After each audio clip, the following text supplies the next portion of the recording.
instructed Moses to strike the rock one time, and he struck the rock twice. So that's kind of a nutshell version of what that story is about. But you can see that story in Numbers 20, in verses 1 through 13.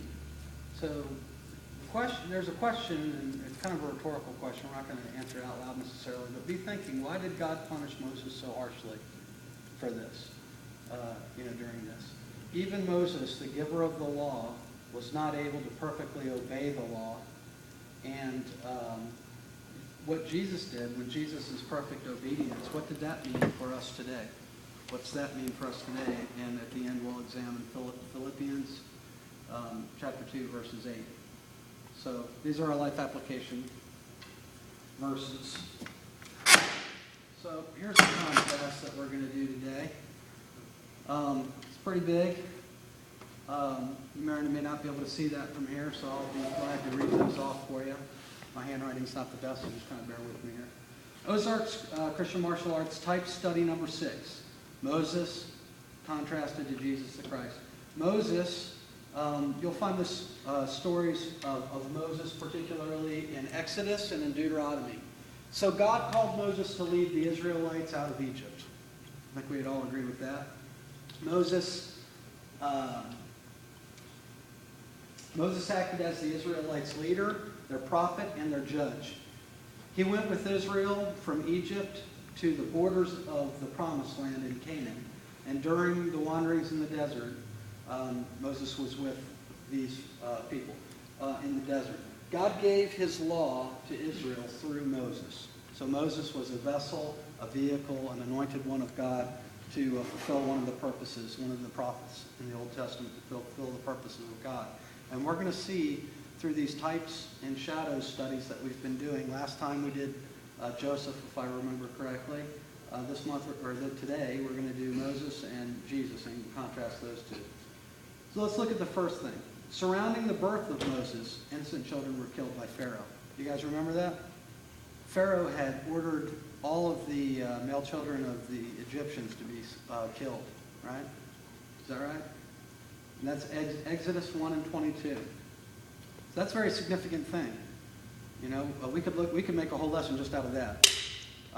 The purpose, why Pharaoh did that, was because they were beginning to fear. The numbers of the Hebrews were growing, and he was starting to fear whether or not he could control the Hebrews.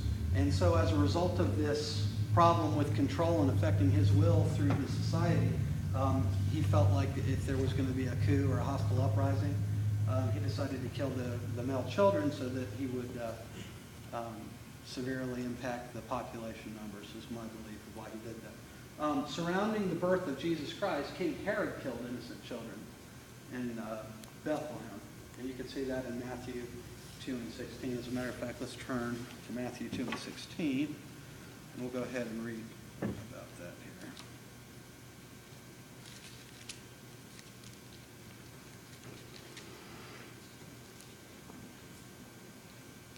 Then Herod, when he saw that he was mocked of the wise men, was exceeding wroth, angry, and sent forth and slew all the children that were born in Bethlehem, and in all the coast thereof, from 2 years old and under, according to the time which he had diligently inquired of the wise men. Why would he, if he had done that? Because the prophecies of Christ, the Messiah, being born, the wise men said that the Messiah is coming. This is the time. He's coming now. And when he had heard that, he inquired of the wise men, when is he going to be born? Where is he going to be born? Because Herod was the king and the ruler at that time, and Herod was not prepared to allow anyone else to challenge his authority. Now, he's not going to just outright say that, because he knows that these people wouldn't tell him anything then. So he just kind of was trying to slickly get that information out of them. They perceived that, and they misled him. He was so angry about that he killed all the children that were 2 and younger. And the reason why he did that was for the very same reason that Pharaoh slayed all these different Hebrew children, is because about control. Because he knew that if Jesus was born, if the Messiah would come, that would transfer the power out from Herod's throne and Herod's authority chain and put it into Jesus' authority chain. And he was not prepared to allow that to happen. So there's two things that are separated by hundreds and hundreds and hundreds of years that are very similar about those two things. The next thing we'll see in the contrast is Moses had to flee his natural land because of Pharaoh's persecution. You remember his mother, his sister, that put him to drift in the basket because of that persecution, and he left the family of the Hebrews and became a part of the family of the Egyptians when they received him into their family. And you can see that in Exodus 2 and 15. Jesus and his family had to flee their native lands because of Herod's persecution. As a matter of fact, he was told, and it's very interesting, they were told to go to Egypt, to seek refuge in Egypt. Very interesting that Moses was taking refuge from the Egyptian or the Hebrew families into the Egyptian families to seek refuge from that persecution. It's very interesting. Another thing, Pharaoh died and Moses returned after he was told all the men are dead that sought your life. That was in Exodus 4 and 19. If you recall that after the Pharaoh that was the father and was the father figure to Moses for all those years, after he had passed away, he was the one that was prepared to persecute Moses underneath the law of the Egyptians, and he was dead. Well, interestingly enough, Herod died and Jesus returned after they were told, those who sought the child's life are dead. Matthew 2, 20 and 21. So that's a very interesting contrast there. The next thing we'll see is that Moses' prayer healed Miriam of leprosy. That's a miraculous thing. Miraculous thing.